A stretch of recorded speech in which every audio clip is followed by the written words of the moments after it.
मेरा बॉस भगवान। वेव्स 12 में ऐसा इक्वेशंस मैंने बताया था, मैथ्स के इक्वेशंस। इसमें इस इक्वेशंस में ही मतलब ये जो फार्मूलास है, इक्वेशन नहीं फार्मूलास, ये फार्मूलास में ही थोड़ा मिस्टेक है। यहाँ पे एक माइनस होता है, minus cos A minus cos B is equal to minus of 2 sine A plus B by 2 sine A minus B by 2 minus होता है यहाँ पे। मैथ्स के फार्मूला में यहाँ पे माइनस होता है। ये बात को हम भूल गए थे, जिसके वजह से थोड़ा मिस्टेक हुआ। तो वो मिस्टेक को मैं करेक्ट करने के लिए ये बात यहाँ पे डिस्कस कर रहा हूँ। कास ए minus cos B, waves 12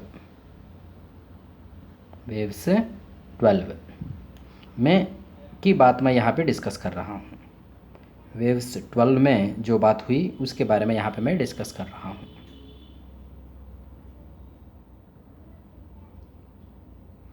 waves 12 में ऐसे फार्मूलास मैंने बताए मैथ्स के, इसमें यहाँ पे एक माइनस होना ज़रूरी है। ये मिस्टेक था, वहाँ पे माइनस जो होता है उसको भूल गया मैं, तो ये मिस्टेक वहाँ पे रेक्टिफाई कर रहा हूँ मैं। वेव्स 12 में ये मिस्टेक हुआ, तो इसके वजह से लास्ट इस मतलब वेव्स 12 में लास्ट के जो स्टेशनरी वेव्स के कंपोनेंट वेव्स के बारे में हमने डिस्कस किए हैं, उसमें थोड़ा सा करेक्शन है, वो भी डिस्कस करूँगा अभी। लास्ट के ये दो स्टेशनरी वेव्स के इक्वेशन में हमने जो कंपोनेंट वेव्स बनाए हैं ये गलत हो रहे हैं। किसकी वजह से? वहाँ पे फार्मूला में हम मतलब फार्मूला में जो माइनस होता है उसको हम भूलने के वजह से ये बात रॉन्ग हो रही है। अब इसको ठीक करने के लिए क्या याद रखना पड़ेगा? देखो, इसको ठीक करने के लिए, इसको ठीक करना मतलब ये प्लस माइनस जो है रिवर्स करना है हमको।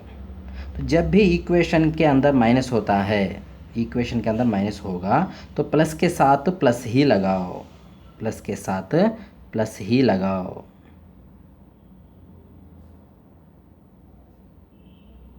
तो ये प्लस होगा, ये माइनस होगा। सिमिलरली यहाँ पे भी प्लस माइनस रिवर्स होंगे। जो फार्मूला में माइनस होता है उस बात को भूलने के वजह से ये मिस्टेक हुआ।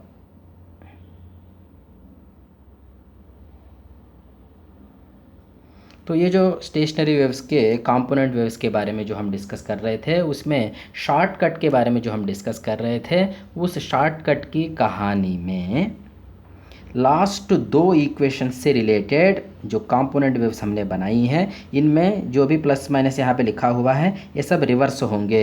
ये रिवर्स सही होगा, मतलब यहाँ पे प्लस है ये माइनस होना चाहिए, ये जो माइनस है प्लस होना चाहिए, ये जो माइनस है प्लस होना चाहिए, ये जो प्लस जो है माइनस होना चाहिए। याद रखने के लिए बात ऐसी है कि जब भी स्टेशनरी वेव इक्वेशन में माइनस रहेगा, मतलब साइन के एक्स साइन ओमेगा टी के साथ माइनस रहेगा तो प्लस के साथ प्लस, माइनस के साथ माइनस, माइनस नहीं रहेगा तो फिर रिवर्स आएगा। तो उस वहाँ पे वेव्स 12 में मेरा डिस्कशन में मैंने कहा था कि यहाँ पे जहाँ पे प्लस, जब प्लस रहता है प्लस के साथ प्लस, माइनस के साथ माइनस, जब माइनस रहता है तो प्लस के साथ माइनस, माइनस के साथ प्लस, ऐसा मैंने गलत बात बोली थी because of the wrong formula wrong note करने की वजह से ये बात भी रॉन्ग हुई। अब सही फार्मूला मैंने बता दिया और उसके हिसाब से यहाँ पे जो भी साइंस है ये सारे साइंस जो है, ये सारे साइंस जो है, हाँ, ये सारे साइंस जो है, ये सारे साइंस रिवर्स होंगे। ये सारे साइंस रिवर्स होना चाहिए। इसके रिवर्स साइंस सही होंगे। ओके, अब हम अपना कहानी आगे बढ़ाते हैं। ये था वेव्स 12 में जो मिस्टेक है, मतलब जो मिस्टेक हुआ था उसके बारे में मैंने डिस्कस किया। अब आगे बढ़ते हैं, और ये डिस्कशन भी मुझे करना पड़ा, मतलब मुझे पता भी चला ये मिस्टेक है बोल के, because of somebody asked a doubt regarding this particular point. तो इस पॉइंट के रिगार्डिंग किसी ने डाउट पूछा, मतलब ये हमारा फिज़िक्स का मेथड में, मैथ्स का मेथड में जो हमने फार्मूलास लिखे हैं वो क्लैश हो रहे हैं, वो बात मैंने नहीं देखा था। किसी स्टूडेंट ने देखा और डाउट उसने पूछा, तो फिर मुझे पता चला कि वहाँ पे हमने फार्मूला मिस्टेक लिखा, जिसके वजह से ये बात भी रॉन्ग हो रही थी। अब अल्टीमेटली सही बात क्या है? सही बात यह है कि ये सारे प्लस माइनस से रिवर्स होंगे, उसके हिसाब से शॉर्टकट याद रख लो। शॉर्टकट क्या होगा? यहाँ पे इक्वेशन में प्लस रहेगा तो साइन से रिवर्स मिलेंगे। इक्वेशन में प्लस रहेगा तो साइन से यहाँ पे रिवर्स, मतलब अंदर प्लस तो बाहर माइनस, अंदर माइनस तो बाहर प्लस। और स्टेशनरी वेव के इक्वेशन में माइनस रहेगा तो साइन से एज इट इज़ मिलेंगे। वेव्स 12 में जो मिस्टेक हुआ उसके बारे में ये डिस्कशन यहाँ पे ख़त्म कर रहा हूँ। अब आगे की कहानी में हम देखेंगे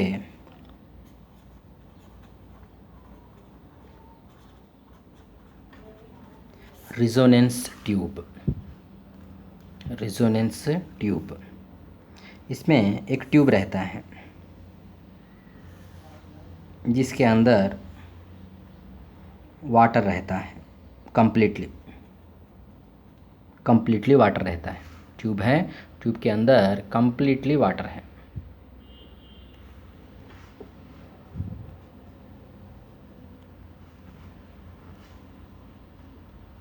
ट्यूब के अंदर कंप्लीटली वाटर है और यहाँ पे एक ट्यूनिंग फोर्क लगा के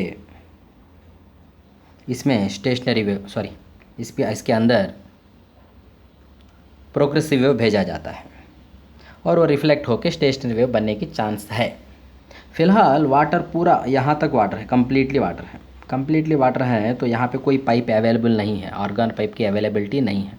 ऑर्गन पाइप मतलब pipe with air column, pipe with gas column, लेकिन यहाँ पे तो वाटर कॉलम है तो ये ऑर्गन पाइप नहीं होगा।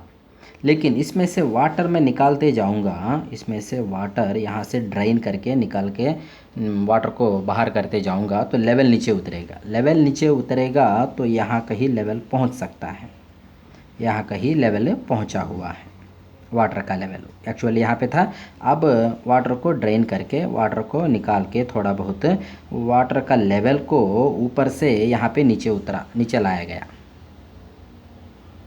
वाटर का लेवल को यहाँ से यहाँ लाने के बाद इतना जो पार्ट है, this is going to act as closed organ pipe. ये क्लोज्ड ऑर्गन पाइप जैसा बिहेव करेगा। ये ट्यूनिंग फोर्क जो है इसका फ्रीक्वेंसी पे डिपेंड होते हुए लैम्डा बनेगा और उस लैम्डा पे डिपेंड होते हुए λ/4 भी बनेगा। तो यहाँ पे देखो ये एंड है, पाइप का एंड। ये पाइप का एंड से थोड़ा हाइट में एंटीनोड बनता है, यहाँ पे एंटीनोड बनता है। ये एंटीनोड का पॉइंट फिक्स है, ये एंटीनोड बनता है यहाँ पे थोड़ा सा हाइट पे। ये ट्यूनिंग फोर्क है, यहाँ पे एंटीनोड बना है और यहाँ पे नोड बनने का चांस है। मतलब नोड बनने का चांस मतलब पाइप बोलता है कि यहाँ पे नोड बनाओ। मान लो λ/4 जो है लेंथ, λ/4 जो है यहाँ से मान लो यहाँ तक बन रहा है λ/4। इतना अगर λ/4 बनेगा, इतना डिस्टेंस अगर λ/4 बनेगा तो फिर वेव बोलेगा कि मैं यहाँ पे नोड बनाऊँगा। वेव बोलता है कि नोड मैं यहाँ पे बनाऊँगा, पाइप बोलता है कि यहाँ पे नोड बनाओ। तो दोनों के बीच में सहमति नहीं बन रही है, रिजोनेंस नहीं होगा। फिर से रिपीट कर रहा हूँ कहानी को। ये हमारे पास एक पाइप है जिसके अंदर कंप्लीटली वाटर है और यहाँ पे एक ट्यूनिंग फोर्क लगा के साउंड वेव को भेजा गया है और यहाँ पे कोई ऑर्गन पाइप होगा तो फिर उसके अंदर स्टेशनरी वेव बनने की पॉसिबिलिटी रहेगी। लेकिन इनिशियली वाटर का लेवल यहाँ तक रहने की वजह से कुछ भी पाइप यहाँ पे अवेलेबल नहीं रहेगा, ऑर्गन पाइप कोई भी अवेलेबल नहीं रहेगा, फिर स्टेशनरी वेव बनने का पॉसिबिलिटी भी नहीं रहेगा। तो फिर हम क्या करेंगे, इसमें से थोड़ा वाटर निकालते जाएंगे, लेवल नीचे उतरेगा, लेवल नीचे उतर के यहाँ कहीं लेवल पहुँचा हुआ है। अब इतना पार्ट क्लोज्ड ऑर्गन पाइप जैसा बिहेव करेगा और इतना पार्ट जो क्लोज्ड ऑर्गन पाइप है ये बोलेगा कि एंटीनोड यहाँ बनाओ। यहाँ मतलब कहाँ पे है, ये ओपन एंड से थोड़ा हाइट पे, कितना हाइट पे है, ये जो हाइट है एंड करेक्शन जो है उतना होगा। एंड करेक्शन के बारे में डिस्कस कर चुके हैं ना। तो एंड करेक्शन जितना हाइट है उतना हाइट पे एंटी नोड तो बन जाएगा। और उसके बाद नोड यहाँ पे बनाने के लिए पाइप बोलेगा organ pipe, closed organ pipe बोलेगा, नोड यहाँ बनाओ। लेकिन ये जो ट्यूनिंग फोर्क है, इस ट्यूनिंग फोर्क का फ्रीक्वेंसी के आधार पे लैम्डा डिपेंड होगा, क्योंकि वेव वेलोसिटी तो यहाँ पे कोई पर्टिकुलर कांस्टेंट वैल्यू रहेगा। वेव वेलोसिटी नहीं बदलेगा, it is going to be a constant, क्योंकि यहाँ पे एयर है तो ये पर्टिकुलर एयर में वेव वेलोसिटी कांस्टेंट है। एन बदलते जाएंगे तो लैम्डा बदलते जाएगा, v is equal to N lambda. So ये v जो है मीडियम पे डिपेंड होते हुए, मीडियम एक कांस्टेंट मीडियम है यहाँ पे, तो v कांस्टेंट है। n डिसाइड करेगा लैम्डा का वैल्यू। n ज़्यादा है तो लैम्डा कम रहेगा, n कम है तो लैम्डा ज़्यादा रहेगा। कुल मिला के लैम्डा जो है n पे डिपेंड करेगा। सो ये ट्यूनिंग फोर्क का फ्रीक्वेंसी पे डिपेंड होते हुए लैम्डा कुछ तो वैल्यू फिक्स हो जाएगा। लैम्डा का वैल्यू इस ट्यूब पे डिपेंड होने वाला नहीं है। लैम्डा का वैल्यू इस ट्यूब पे ना डिपेंड होते हुए इसका फ्रीक्वेंसी का, ट्यूनिंग फोर्क का फ्रीक्वेंसी पे डिपेंड होगा। कुछ तो लैम्डा यहाँ पे फिक्स हो जाएगा और λ/4 भी फिक्स हो जाएगा। अब ये एंटी नोड से λ/4 डिस्टेंस पे नोड बनाऊंगा बोलेगा कौन? वेव। तो वेव बोलता है कि यहाँ तो एंटी नोड ठीक है, ओके, मुझे कोई प्रॉब्लम नहीं यहाँ पे एंटी नोड बनाने में, लेकिन एंटी नोड के बाद नोड जो है मैं यहाँ पे नहीं बना सकता हूँ, मैं यहाँ पे बनाऊँगा, ऐसा बोलेगा वेव। और पाइप बोलेगा नहीं तुम यहाँ बनाओ। दोनों के बीच में झगड़ा है, सहमति नहीं है, मतलब रिजोनेंस नहीं है। फिर हम वाटर का लेवल को नीचे उतार, मतलब वाटर को और निकालते हुए और वाटर को ड्रेन करते हुए वाटर का लेवल को नीचे लाएंगे। जब वाटर का लेवल यहाँ पे पहुँच जाएगा, यहाँ पे मतलब यहाँ पे जब वाटर का लेवल पहुँच जाएगा तब पाइप बोलेगा यहाँ पे नोड बनाओ, और वेव बोलेगा वही तो बोल रहा था मैं कब से, यही तो नोड बनाऊंगा करके बोल रहा था। कैसे भी बोलो, कुछ भी बोलो, अल्टीमेटली दोनों के बीच में सहमति बन जाएगी। जब वाटर का लेवल यहाँ पे पहुँचेगा तब जो भी वेव बनाना चाहता है और जो भी पाइप बनाने के लिए कह रहा है, ये दोनों मैच हो जाएंगे तो रिजोनेंस होगा। जब रिजोनेंस होगा तब हमको ज़्यादा साउंड सुनाई देगा। रिजोनेंस होगा मतलब सस्टेन्ड स्टेशनरी वेव बनेगा। जब सस्टेन्ड स्टेशनरी वेव बनेगा तो हमको ज़्यादा साउंड सुनाई देगा। तो वाटर का लेवल यहाँ से नीचे उतार के यहाँ पे जब लाएंगे तो हमको ज़्यादा साउंड, अच्छा खासा साउंड सुनाई देगा, और उस साउंड से ही पता चल जाएगा हमको कि रिजोनेंस हुआ। और आप लोग अपना नॉर्मल एक्सपीरियंस में देखे होंगे, पता नहीं आजकल के ज़िंदगी में इतना एक्सपीरियंस हो रहा है कि नहीं हो रहा, मुझे पता नहीं है। फिर भी टैप के नीचे कोई हमने कुछ पॉट रखा है तो पॉट के अंदर वाटर का लेवल ऊपर आते रहता है। वाटर का लेवल जब ऊपर आते रहेगा तो डिफरेंट साउंड्स वहाँ पे सुनाई देते हैं, कभी ज़्यादा साउंड, कभी उतना ज़्यादा नहीं, ऐसा साउंड सुनाई देते हैं। तो जब भी ज़्यादा साउंड सुनाई देता है तो हमको पता चलता, मतलब वहाँ पे तुमको समझ जानी चाहिए कि रिजोनेंस हो रहा है। जब ज़्यादा साउंड नहीं सुनाई दे रहा तो समझ जानी चाहिए रिजोनेंस नहीं हो रहा है। रिजोनेंस मतलब सहमति, दो लोगों के बीच में सहमति। यहाँ पे दो लोग कौन है? एक वेव, दूसरा पाइप। पाइप वो है जो बनवाने वाला है, पाइप ऐसा बनाव करके बोलने वाला, वेव बनाने वाला। मतलब पाइप है आर्डर देने वाला, वेव है उसको एग्जीक्यूट करने वाला। तो आर्डर देने वाला और एग्जीक्यूट करने वालों के बीच में सहमति नहीं रहेगी तो वो आर्डर एग्जीक्यूट नहीं हो पाएगा, फिर दोनों के बीच में झगड़ा चलेगा, जिसको हम कहेंगे रिजोनेंस नहीं है। तो अल्टीमेटली इस लेवल पे जब वाटर का लेवल नीचे उतरेगा, यहाँ पे जब आएगा, तब जो भी पाइप कहेगा वही वेव करेगा, या फिर जो भी वेव करेगा वही पाइप कहेगा। जो वेव कर सकता है वही पाइप कहेगा। तो यहाँ पे जब वाटर का लेवल आएगा तब रिजोनेंस होगा। तो अब ये जो लेंथ है, ये लेंथ तो ऑलरेडी हमने नोट किया। ये जो है यहाँ से लेकर यहाँ तक, ये ऑलरेडी हमने नोट कर दिया, λ/4 है। फिर से बेकार में नोट किया मैंने वहाँ पे। चलो मैं दूसरा लेंथ यहाँ पे नोट करता हूँ। दूसरा मतलब यहाँ से लेकर यहाँ तक, ये जो लेंथ है इसको कहेंगे length of the pipe. Length of the pipe when first time resonance happens, और इसको सिंपली कहेंगे first resonating length. First resonating length इसको कहेंगे। दिखाई दे रहा है? ठीक है, मैं बोल रहा हूँ ना। फर्स्ट रिजोनेटिंग लेंथ इसको कहा जाएगा। चलो इसको थोड़ा थिक कर देता हूँ। और फर्स्ट रिजोनेटिंग लेंथ, जब पहली बार रेजोनेंस होगा उसको कहेंगे फर्स्ट रिजोनेटिंग लेंथ।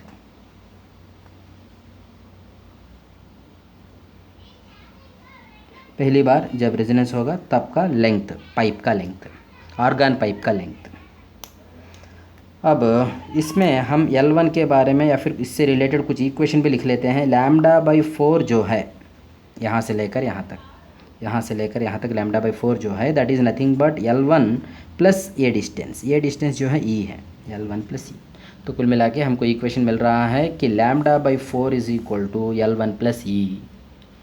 ठीक है, उसके बाद फिर क्या करेंगे हम, वाटर का लेवल यहाँ तक गिर चुका है और वाटर का लेवल को हम गिराएंगे, और वाटर का लेवल को गिराएंगे, और वाटर का लेवल को गिरा के अगर हम वाटर का लेवल को यहाँ पर लेके आएंगे तो पाइप बोलेगा यहाँ पे नोड बनाओ, वेव बोलेगा नहीं बना सकता, वेव बोलेगा यहाँ पे नहीं बना सकता, मैं नोड मुझे बनाना है तो या तो मैं λ/4 डिस्टेंस पे बनाऊंगा या फिर मैं नोड बनाऊंगा 3 λ/4 डिस्टेंस पे। यहाँ से 3 λ/4 डिस्टेंस, मान लो इतना डिस्टेंस जो है 3 λ/4 है, मान लो इतना डिस्टेंस 3 λ/4 है, तो वेव बोलेगा या तो मैं यहाँ नोड बनाऊंगा या फिर यहाँ नोड बनाऊंगा, ये बीच में कहीं नहीं बना सकता मैं। तो वाटर का लेवल को जब हम यहाँ से नीचे गिराएंगे तो फिर रेजोनेंस नहीं होगा, यहाँ पे लेके आओ नहीं होगा रेजोनेंस, यहाँ पे लेके आओ नहीं होगा रेजोनेंस, नहीं होगा रेजोनेंस, नहीं होगा रेजोनेंस। जब फिर वाटर का लेवल यहाँ पे आएगा तो फिर रेजोनेंस होगा, ये दूसरी बार रेजोनेंस होगा। जब वाटर का लेवल यहाँ पे पहुँचता है तब एक और बार रेजोनेंस होगा। तो अब इस कहानी में जो पाइप का लेंथ होता है उसको नोट करता हूँ। पाइप का लेंथ कहाँ से नोट करेंगे, रेजोनेंस पाइप का लेंथ यहाँ से नोट करेंगे, यहाँ तक वाटर का लेवल यहाँ तक गिर चुका है। So this is going to be the length of the pipe when second time resonance happens. तो इसको कहेंगे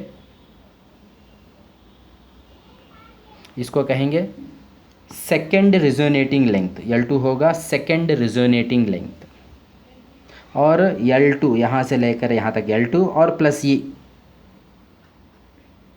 L2 प्लस ये इज इक्वल टू क्या होगा, ये L2 और ये छोटा सा ये पूरा ऐड करेंगे तो यहाँ से लेकर यहाँ तक नथिंग बट यहाँ से लेकर यहाँ तक हो जाएगा 3 λ/4। अब ये दोनों इक्वेशन को सब्ट्रैक्ट करेंगे, ये नीचे का इक्वेशन में से ऊपर का इक्वेशन को सब्ट्रैक्ट करते हैं, नीचे का इक्वेशन में से ऊपर का इक्वेशन को सब्ट्रैक्ट करेंगे तो क्या मिलेगा, 3 λ/4 माइनस λ/4 हो जाएगा λ/2 इज इक्वल टू इधर L2 माइनस L1, ये चले जाएगा, इसमें से हमको लैम्डा मिलेगा, लैम्डा मिल जाएगा हमको, इसमें से लैम्डा मिल जाएगा। तो n ऑलरेडी हमको पता है, फ्रीक्वेंसी ट्यूनिंग फोर्क का फ्रीक्वेंसी उसी पे लिखा रहेगा, वो हमको पता है। अब लैम्डा हमको मिल गया, n पहले से हमको पता है तो n लैम्डा पता है तो v हमको यहाँ पे मिलेगा। Ultimately this experiment to find the wave velocity in the particular medium, कोई पर्टिकुलर मीडियम में वेव वेलोसिटी पता करने के लिए ये एक्सपेरिमेंट किया जाता है बेसिकली। लेकिन क्वेश्चन में कुछ भी पूछा जा सकता है, क्वेश्चन में L1 पूछ सकता है, L2 पूछ सकता है, L1 L2 का डिफरेंस पूछ सकता है, कुछ भी यहाँ पे एक कॉन्सेप्ट में जितने भी इक्वेशंस वगैरह बन रहे हैं उनमें से कुछ भी चीज़ पूछा जा सकता है क्वेश्चन में। But actually resonance tube is developed, the concept of resonance tube is to find the wave velocity. Wave velocity पता करने के लिए n तो हमारे पास है और एक्सपेरिमेंट से हम लैम्डा पता करेंगे। लैम्डा कहाँ से मिल जाएगा, L2 माइनस L1 λ/2 हो जाएगा, सो वहाँ से हमको लैम्डा मिल जाएगा, फिर वेव वेलोसिटी हमको पता चल जाएगा। This is the story of resonance tube. अगला कहानी जो है कुंडिट्स ट्यूब, अगला कहानी का नाम कुंडिट्स ट्यूब। इसमें एक ट्यूब है, ये ट्यूब यहाँ पे एक फिक्स्ड पिस्टन है, ये क्लोज करेगा इसको, पूरा ट्यूब को सर्किल के शेप में रहेगा। सर्कुलर शेप में इसको कम्प्लीटली क्लोज करते हुए, और फिक्स रहेगा ये। और यहाँ भी कंप्लीट भी क्लोज करेगा। 1 सेकेंड, ये भी पिस्टन होगा, ये भी पिस्टन होगा, यहाँ भी कम्प्लीटली क्लोज हो रहा है, यहाँ पे भी कम्प्लीटली क्लोज हो रहा है, लेकिन ये फिक्स्ड है, ये फिक्स्ड नहीं है। इसको एक रॉड कनेक्ट किया गया है ऐसे, इसको एक रॉड कनेक्ट किया गया है, और इस रॉड को यहाँ पे फिक्स किया गया है। यहाँ पे मतलब ये रॉड, ये पूरा रॉड यहाँ से लेकर यहाँ तक जो रॉड है, उस रॉड का मिड पॉइंट पे, बराबर मिड पॉइंट पे इसको फिक्स किया गया है। ये मिड पॉइंट पे रॉड को फिक्स किया गया है, और इस रॉड को यहाँ से हम एक ज़ोर से एक हथौड़ा मारेंगे, यहाँ पे ज़ोर से हथौड़ा मारेंगे तो ये पॉइंट जो है थोड़ा आगे जाएगा और ऑसिलेट करेगा, ऐसे लॉन्गिट्यूडिनल ऑसिलेशन, तो लॉन्गिट्यूडिनल वेव बनेगा। और ये पार्टिकल नेक्स्ट पार्टिकल को वाइब्रेट कराएगा, नेक्स्ट को वाइब्रेट कराएगा, नेक्स्ट को वाइब्रेट कराएगा, नेक्स्ट को वाइब्रेट कराएगा, तो अल्टीमेटली एक वेव इसमें जनरेट होके जाएगा, एंड दैट वेव यहाँ से रिफ्लेक्ट होके वापस आएगा, और वो वेव इधर भी कंटिन्यू होगा, इधर भी, ये फिक्स्ड एंड से आगे भी वेव कंटिन्यू होगा, क्योंकि पूरा एक ही रॉड है, तो डेफिनेटली वेव यहाँ से आगे भी कंटिन्यू होगा। ये कंप्लीट रॉड का जो लेंथ है इसको कहते हैं, चलो L0, कंप्लीट रॉड का लेंथ L0 है। तो यहाँ से हमने ज़ोर से हथौड़ा मारा तो इसमें लॉन्गिट्यूडिनल वेव बन के ऐसे आगे गया, यहाँ से रिफ्लेक्ट होके वापस भी आया, और इसके अंदर भी आगे जाएगा, फिर यहाँ से रिफ्लेक्ट होके वापस आएगा। कुल मिला के ये पूरा रॉड में 2 वेव्स, एक हमारे फोर्स के वजह से जनरेट होने वाला वेव और वापस आने वाला वेव, 2 वेव्स इसके अंदर जनरेट होके अल्टीमेटली इसमें स्टेशनरी वेव बनेगा। और उस स्टेशनरी वेव में ये पॉइंट जो है एंटी नोड जैसा बिहेव करेगा, और ये नोड जैसा बिहेव करेगा, तो ऐसा स्टेशनरी वेव बनेगा। फिर यहाँ पे ये एंटी नोड जैसा बिहेव करेगा, ऐसा स्टेशनरी वेव इसके अंदर बनेगा। और इस स्टेशनरी वेव का फ्रीक्वेंसी क्या है पहले पता करते हैं। इस स्टेशनरी वेव का फ्रीक्वेंसी के लिए n = v/λ। v क्या? Wave velocity. किसमें? ये सॉलिड के अंदर wave velocity in the solid, wave velocity in the solid by lambda. Antinode to antinode λ/2 होगा, λ/2 होगा एंटीनोड टू एंटीनोड। तो लैम्डा हो जाएगा, एक्चुअली हमको लिखना है यहाँ पे लैम्डा, चलो लिखता हूँ लैम्डा। तो ये बन जाएगा velocity of the sound in the solid, velocity of sound in solid by lambda जो है 2L0। ऐसा हमको फ्रीक्वेंसी का इक्वेशन मिला। जो भी वेव यहाँ पे जनरेट हुआ है उसका फ्रीक्वेंसी ये बन रहा है। और ये तो वाइब्रेट हो रहा है, ये एंटी नोड है, ये भी एंटी नोड है। ये एंटी नोड होने की वजह से ये भी ऐसे वाइब्रेट होगा। ये ऐसे वाइब्रेट होने की वजह से इसके अंदर यहाँ पे एयर है या फिर कोई पर्टिकुलर गैस रहेगा, हाइड्रोजन, ऑक्सीजन, एक पर्टिकुलर गैस भी मेंटेन कर सकते हैं, या फिर एयर भी हो, कोई भी समथिंग, एनी गैस है यहाँ पे। और इसका वाइब्रेशन की वजह से डेफिनेटली साउंड वेव जनरेट होकर इसके अंदर ट्रैवल करेगा, और साउंड वेव जनरेट होकर इधर ट्रैवल करेगा, इधर से रिफ्लेक्ट होकर वापस आएगा, ट्रैवल करेगा वापस आएगा। मतलब continuously 2 opposite longitudinal progressive waves इस रीजन में रहेंगे। सो 2 अपोजिट लॉन्गिट्यूडिनल प्रोग्रेसिव वेव्स इस रीजन में रहने के वजह से स्टेशनरी वेव बनेगा। इसमें जो भी स्टेशनरी वेव बनेगा उसको हम क्या देख सकते हैं? स्ट्रिंग में बनेगा तो देख सकते हैं, इसमें देख सकते हैं, नहीं देख सकते। इसमें देख तो नहीं सकते हैं लेकिन देखना हम चाहते हैं, तो उसके लिए क्या करते हैं, यहाँ पे एक पाउडर लगाया जाता है, यहाँ पे पाउडर कुछ डाला जाता है, powder, some particular special powder यहाँ पे डाला जाता है। उस पाउडर में डिफरेंट शेप्स यहाँ पे बनेंगे, ऐसे कुछ शेप्स बनेंगे पाउडर में। जहाँ पे कम प्रेशर है वहाँ पे पाउडर ज़्यादा रहेगा, ज़्यादा पाउडर है ये ज़्यादा पाउडर रहेगा जहाँ पे कम प्रेशर है। जहाँ पे ज़्यादा प्रेशर है वहाँ से पाउडर निकल के चले जाएगा, यहाँ पे ज़्यादा प्रेशर है। कुल मिला के स्टेशनरी वेव हमको यहाँ पे दिखाई देगा। और once again this is going to be antinode, antinode, antinode. Pressure यहाँ पे कम है, जहाँ पे प्रेशर कम है वहाँ पे एक्यूमुलेट होगा पाउडर। प्रेशर कम है मतलब, अच्छा इससे पहले शायद आपको नहीं बताया, अभी बता देता हूँ। बात ऐसी है कि चलो पीछे एक बार चल के बात करते हैं। ये यहाँ पे हमने देखा, ये नोड एंटी नोड ये हमने बात की। इसमें डिस्प्लेसमेंट का एंटी नोड जहाँ पे है वहाँ पे प्रेशर के लिए नोड बनेगा, प्रेशर के लिए यहाँ पे नोड बनेगा, मतलब मिनिमम प्रेशर रहेगा। प्रेशर का कहानी बात करेंगे तो डिस्प्लेसमेंट का एंटी नोड प्रेशर के लिए नोड होगा, डिस्प्लेसमेंट का नोड प्रेशर के लिए एंटी नोड होगा। डिस्प्लेसमेंट का नोड प्रेशर के लिए एंटी नोड, क्योंकि साउंड वेव्स में दो वेव्स हैं, एक डिस्प्लेसमेंट वेव एक pressure wave. Of course density wave भी है, लेकिन प्रेशर वेव जैसे रहेगा डेंसिटी वेव भी वैसे रहेगा, तो उसको सेपरेट वेव जैसा बोलने की ज़रूरत नहीं है।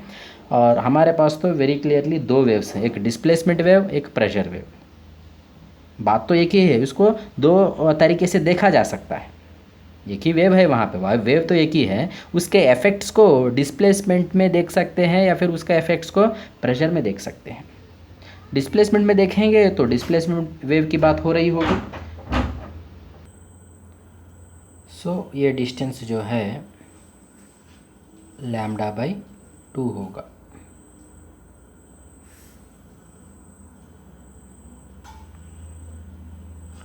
तो इसमें से हम लिखेंगे, ये लैम्डा का वैल्यू पता चलेगा हमको, λ/2 यहाँ से लेकर यहाँ तक स्केल से मेज़र करके λ/2 पता चलेगा। तो फिर लैम्डा पता चलेगा, फिर हम लिखेंगे फ्रीक्वेंसी इज इक्वल टू किसका, यहाँ पे रहने वाला साउंड वेव का फ्रीक्वेंसी, साउंड स्टेशनरी वेव का फ्रीक्वेंसी। यहाँ का वेव का वही फ्रीक्वेंसी होगा जो इसका फ्रीक्वेंसी है। इसका फ्रीक्वेंसी नथिंग बट ये रॉड का फ्रीक्वेंसी जो हमने पता किया, तो ये दोनों फ्रीक्वेंसी सेम रहेंगे। तो यहाँ का फ्रीक्वेंसी जो है v/λ, लैम्डा इसमें से मिल जाएगा। v जो है यहाँ पे अभी जो v है that is the velocity in the gas by lambda, lambda यहाँ से पता चल जाएगा। तो अब ये दोनों फ्रीक्वेंसी सेम है, तो हम लिख सकते हैं कि velocity of sound in solid by 2L0 is equal to velocity of sound in gas by lambda value, यहाँ से जो हमको पता चल जाएगा वो लिखेंगे। मतलब this is the lambda in gas, यहाँ का ये लैम्डा नहीं, इधर का लैम्डा, ये दोनों अलग अलग है, इधर का लैम्डा अलग है, इधर का लैम्डा अलग है।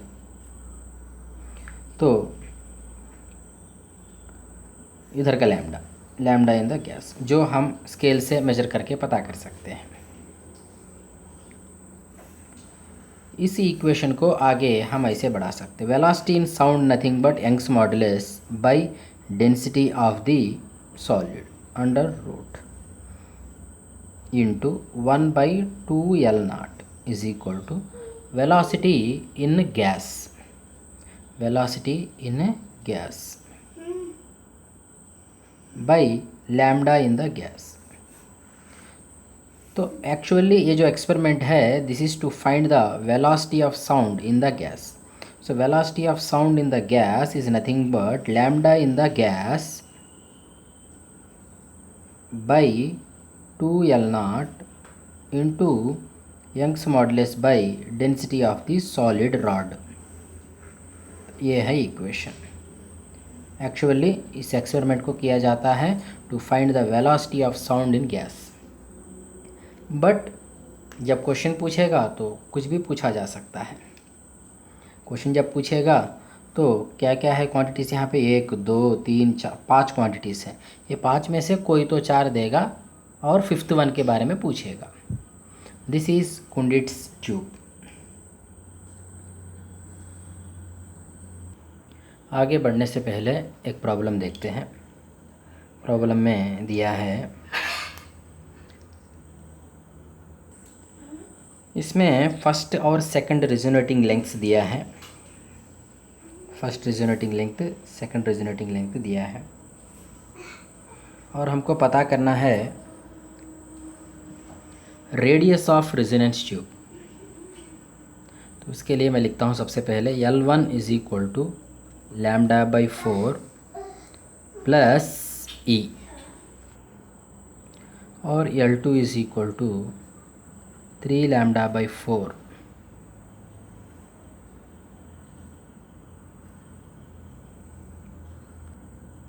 माइनस यहाँ पे भी माइनस ये भी माइनस, ये भी माइनस, L1 L2 यहाँ पे दिया है। मैं क्या करता हूँ, ये फर्स्ट इक्वेशन को 3 से मल्टीप्लाई करके सेकंड इक्वेशन से सब्ट्रैक्ट करता हूँ। ये हो जाएगा 3L1 minus L2 is equal to, इधर 3 lambda by 4 minus 3 lambda by 4 गया, इधर -3 माइनस ऑफ माइनस प्लस ई, तो -2e हो जाएगा। इसमें से 2e इज इक्वल टू मिलेगा L2 minus 3L1। So 2 okay, e nothing but 0.6 into radius of the pipe is equal to L2 minus 3L1। L2 है 64, 3 okay, L1 जो है 20 है। So 2 into 0.6 R is equal to 64 minus 64, तो 2 यहाँ पे 2 times, फिर एक और 2 यहाँ पे 0.3, तो radius of the pipe is going to be 1/0.3 centimetre, nothing but 10/3 centimetre is going to be the radius of the resonance tube. यहाँ पे एक नोट लिख लेते हैं, जो हमने पता किया है ऑलरेडी। यहाँ पे देखो 2e is equal to L2 minus 3L1। इसमें से L2 मैं लिखता हूँ, L2 is equal to 3L1 plus 2e।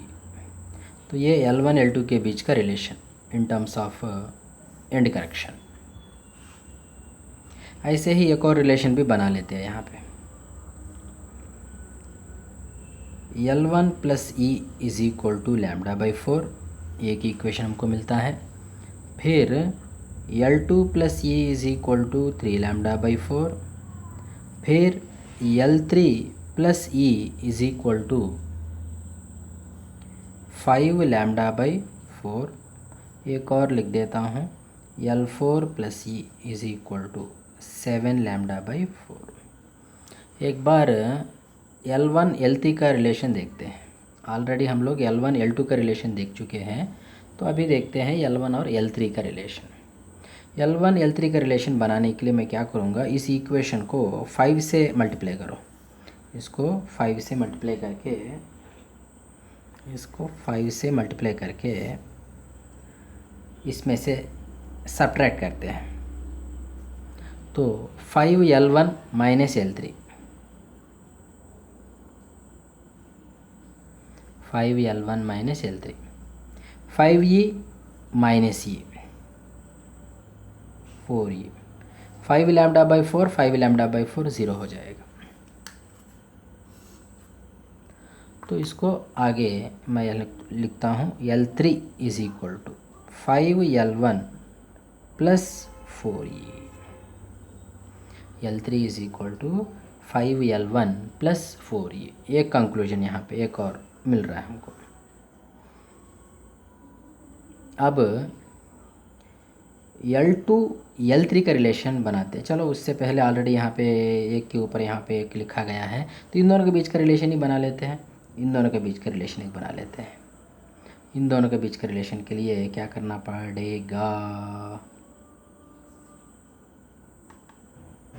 इसको मल्टीप्लाई करना पड़ेगा 7 से, इसको मल्टीप्लाई करना पड़ेगा 3 से। तो अब ये क्या बनेगा, 7L2, 7L सब्ट्रैक्ट करेंगे हम लोग, 7L2 minus 3L4, 7L2 minus 3L4, 7e minus 3e बन जाएगा 4e इज इक्वल टू, इधर 21 लैम्डा बाई 4, ये 21 लैम्डा बाई 4 ज़ीरो हो जाएगा। तो इसमें से 3L4 is equal to 7L2 plus 4E। तो L4 is equal to 7L2 plus 4E by 3 ये L2 और L4 के बीच का रिलेशन। ऐसे कोई भी L1 L2 हो, L1 L3 हो, L2 L3 हो, कोई भी दो के बीच का रिलेशन हम बना सकते हैं।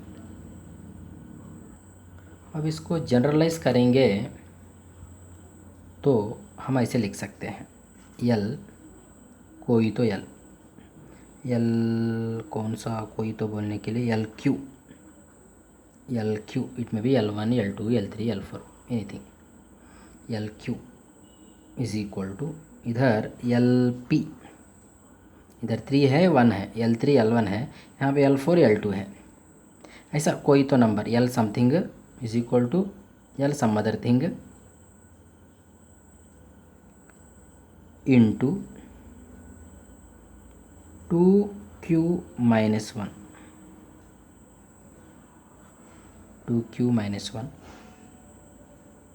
By 2P minus 1 plus 2Q minus 1 minus 2P minus 1 whole into E by, ये जनरलाइज्ड इक्वेशन होगा। इसको अप्लाई करेंगे तो कोई भी L का कोई भी दो L के बीच का रिलेशन मिल जाएगा। L1 L2 हो, L3 L4 हो। फॉर एग्ज़ाम्पल अभी जो हमको मिले हैं उसको चेक करते हैं। इसके केस में Q जो है 3 है और एक कंडीशन यहाँ पे Q should be greater than P। ये जो है इससे ज़्यादा है, ये जो है इससे ज़्यादा है। So Q greater than P होगा तो LQ is equal to 2Q minus 1 into LP by 2P minus 1 plus 2Q minus 1 minus 2P minus 1 into E by 2P minus 1। अब इसके केस में देखेंगे तो इसमें Q जो है 3 है, Q जो है 3 है, 2Q माइनस 1 2 इंटू 3 माइनस 1 मतलब 5, तो 5 आ गया यहाँ पे 5L1 by 2P minus 1, P यहाँ पे 1 है, 2 इंटू 1 माइनस 1 1 रहेगा, नीचे 1 भी आ गया। उसके बाद 2Q माइनस 1 जो है 5 है, 2P माइनस 1 जो है 1 है, 5 माइनस 1 4 हो जाएगा, ये नीचे 1। अब इस केस में देख लेंगे तो Q जो है 4 है, 2Q माइनस 1 2 इंटू 4 माइनस 1 7 होगा, 7L2 बाई नीचे 2P minus 1, 2P minus P जो है 2 है, 2P minus 1 2 into 2 4 minus 1 3 plus 2Q minus 1 जो है 7 है, 2P माइनस 1 जो है 3 है, ये दोनों का सब्ट्रैक्शन, ये 2Q माइनस 1 ये 2P माइनस 1, इन दोनों का सब्ट्रैक्शन ही ये होगा, नथिंग बट 7 माइनस 3 4 आ गया into E by 2P minus 1। ऐसा कोई भी दो L के बीच का रिलेशन हम ऐसे लिख सकते हैं।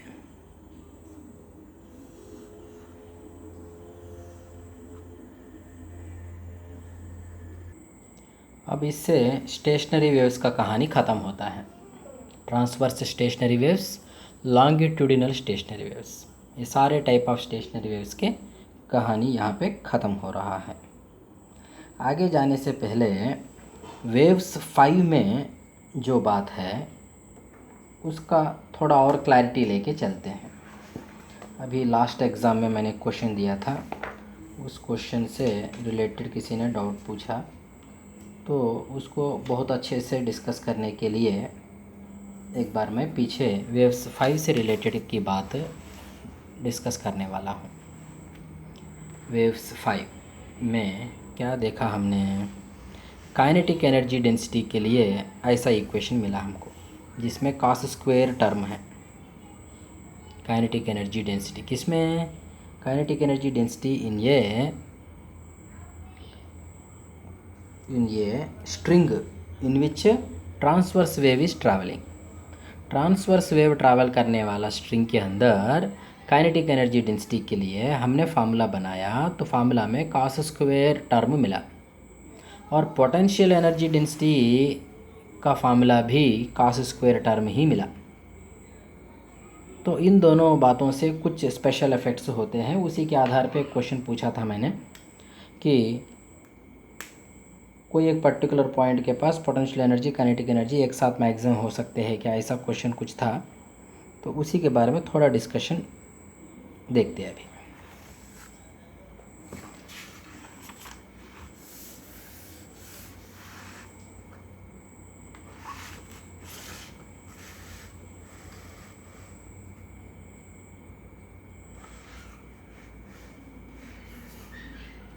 Transverse waves in stretched string से रिलेटेड कहानी, जिसमें पोटेंशियल एनर्जी डेंसिटी हमको मिला है something into cos square omega T minus K X, और काइनेटिक एनर्जी डेंसिटी भी हमको वैसे ही same thing into same thing once again, मतलब एकदम बिल्कुल सेम है। यहाँ पे जो भी कुल मिला के कांस्टेंट है उसको बी कहता हूँ, तो यहाँ पे भी बी है। बी बल्क मॉडुलस नहीं है, यहाँ पे कुछ तो कांस्टेंट का नाम देना था इसीलिए बी लिख रहा हूँ मैं, और बिल्कुल बी बल्क मॉडुलस नहीं है। ठीक है, तो ऐसे इक्वेशंस मिला है। तो इसके बारे में कुछ भी डिस्कस करने से पहले एक बार हम एसएचएम में चलते हैं, simple harmonic motion. Simple harmonic motion में काइनेटिक एनर्जी का फार्मूला, कहीं पे भी kinetic energy half m v square होगा, और यहाँ पे v जो है दैट इज़ ये ओमेगा cos ओमेगा टी होता है, स्क्वायर स्क्वायर स्क्वायर होता है। तो काइनेटिक एनर्जी का जो फार्मूला है उसके अंदर cos स्क्वायर टर्म है। काइनेटिक एनर्जी जो है that is something into D लिखता हूँ, समथिंग इंटू cos स्क्वायर जो भी हो, cos स्क्वायर ओमेगा टी हो या कुछ भी हो, cos स्क्वायर टर्म है, ये मेरा कहना है मेन। और पोटेंशियल एनर्जी की बात करेंगे तो half M omega square Y square. तो potential energy is equal to half M omega square Y, nothing but ये square sine square omega T. तो कुल मिला के पोटेंशियल एनर्जी का जो फार्मूला है इसके अंदर some constant into sine square omega t है। सो एसएचएम में काइनेटिक एनर्जी का फार्मूला में cos स्क्वायर टर्म है, तो पोटेंशियल एनर्जी का फार्मूला में साइन स्क्वायर टर्म है। और अभी जो हमको मिले हैं यहाँ पे इक्वेशन, सारे इक्वेशंस एक साथ देखते हैं।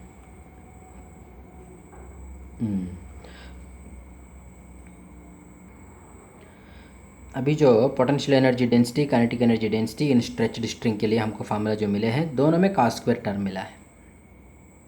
तो ठीक है, पहले काइनेटिक एनर्जी कहानी देखते हैं। यहाँ पे काइनेटिक एनर्जी का जो फार्मूला है और यहाँ पे काइनेटिक एनर्जी का फार्मूला दोनों मैच कर रहे हैं। क्यों मैच कर रहे हैं? इसमें भी cos स्क्वायर टर्म है, इसमें भी cos स्क्वायर टर्म है। तो नॉर्मल सिंपल एसएचएम में काइनेटिक एनर्जी जैसे होता है, मतलब जिस इक्वेशन के साथ होता है, मतलब जैसे वेरिएशंस होते हैं, जैसे प्रॉपर्टीज़ होंगे काइनेटिक एनर्जी का एसएचएम में, वैसे ही प्रॉपर्टीज़ यहाँ पे भी हमको मिलेंगे, क्योंकि यहाँ भी cos स्क्वायर यहाँ भी cos स्क्वायर। लेकिन पोटेंशियल एनर्जी के लिए यहाँ पे साइन स्क्वायर है, इसमें cos स्क्वायर है। तो पोटेंशियल एनर्जी जो है सिंपल एसएचएम में जैसा पोटेंशियल एनर्जी होता है वैसा पोटेंशियल एनर्जी यहाँ पे नहीं होता है। सिंपल एसएचएम में एक्सट्रीम पोजीशन पे मैक्सिमम पोटेंशियल एनर्जी होता है। सिंपल एसएचएम में एक्सट्रीम पोजीशन पे मैक्सिमम पोटेंशियल एनर्जी होता है, और मीन पोजीशन पे मिनिमम पोटेंशियल एनर्जी होता है। वैसी बात यहाँ पे होने वाली नहीं है, क्योंकि यहाँ पे cos स्क्वायर है, तो इसका रिवर्स होने वाला है। यहाँ साइन स्क्वायर होगा तो ऐसी बात है, तो यहाँ पे cos स्क्वायर है तो रिवर्स बात होगी। रिवर्स बात होगी मतलब इस कहानी में एक्सट्रीम पे मिनिमम पोटेंशियल एनर्जी होगा और मीन पोजीशन पे मैक्सिमम पोटेंशियल एनर्जी होगा, ये बात है। और यही बात को एक बार हम स्ट्रिंग में भी एक बार देख लेते हैं। स्ट्रिंग जैसे होता है वहाँ पे स्ट्रिंग का शेप ऐसे कुछ होगा, ऐसे कुछ होगा एट सम इंस्टेंट स्ट्रिंग का शेप। तो सबसे पहले देखो यहाँ पे ये कौन सा पोटेंशियल एनर्जी यहाँ पे होगा। यहाँ पे स्प्रिंग तो नहीं है, तो स्प्रिंग पोटेंशियल एनर्जी नहीं है। ग्रेविटेशन की बात भी यहाँ पे खास नहीं होगी, ग्रेविटेशनल पोटेंशियल एनर्जी का कुछ इफेक्ट नहीं रहेगा यहाँ पे, बहुत कम है। ग्रेविटेशनल पोटेंशियल एनर्जी होगा, अगर ये ऊपर नीचे ऑसिलेट होता है तो होगा, लेकिन बहुत कम रहेगा। नहीं, उस ग्रेविटेशनल पोटेंशियल एनर्जी के बात को ही हटाना चाहते हो तो ऐसे भी हम इमेजिन कर सकते हैं, स्ट्रिंग ऐसे हॉरिजॉन्टल सरफेस पे है और ऐसे ऑसिलेट कर रहा है, हॉरिजॉन्टल सरफेस पे ही स्ट्रिंग ऑसिलेट कर रहा मान लेंगे, तो ऊपर मतलब ये पूरा हॉरिजॉन्टल प्लेन में ही ऊपर नीचे जब जा रहा है तो हाइट बदलने वाला नहीं है, तो ग्रेविटेशनल पोटेंशियल एनर्जी की बात बिल्कुल तुम हटा सकते हो, ग्रेविटेशनल पोटेंशियल एनर्जी की बात बिल्कुल ही हटा सकते हो। मतलब उसके बारे में उसका कोई भी यहाँ पे है कि नहीं, मतलब वो क्या बोलते हैं, नेग्लिजिबल है कि नहीं है, क्यों उसको नेग्लेक्ट करना है, बहुत कम क्यों है, ऐसी बातों को हटाना चाहते हो तो बिल्कुल ही ग्रेविटेशनल पोटेंशियल एनर्जी है ही नहीं बोल दो। कब? If the oscillations are in horizontal plane, और ऑसिलेशंस हॉरिजॉन्टल प्लेन में ही है मान लो, हॉरिजॉन्टल प्लेन में ही ऑसिलेशंस है मान लो, और कहानी को ख़त्म करो। ग्रेविटेशनल पोटेंशियल एनर्जी तो बिल्कुल नहीं है, स्प्रिंग पोटेंशियल एनर्जी नहीं है, तो कौन सा पोटेंशियल एनर्जी है यहाँ पे? यहाँ पे इसमें इलास्टिक पोटेंशियल एनर्जी है, इलास्टिक पोटेंशियल एनर्जी। अब देखो यहाँ पे ऐसा, मैं एक छोटा सा पार्ट के बारे में बात करूँगा, तो ये छोटा सा पार्ट है, वेव नहीं होता तो ऐसे होगा, ऐसे है, वेव है तो भी ऑलमोस्ट उतना ही लेंथ है, वेव नहीं है तो जितना लेंथ है, वेव है तो भी उतना ही लेंथ है। यहाँ का स्ट्रिंग के बारे में बात करेंगे तो, और यहाँ का स्ट्रिंग के बारे में बात करेंगे तो वेव नहीं होगा तो इस लेंथ में होगा, वेव रहने पे इस लेंथ पे है, डेफिनेटली दोनों अलग अलग है, अच्छा खासा डिफरेंस है।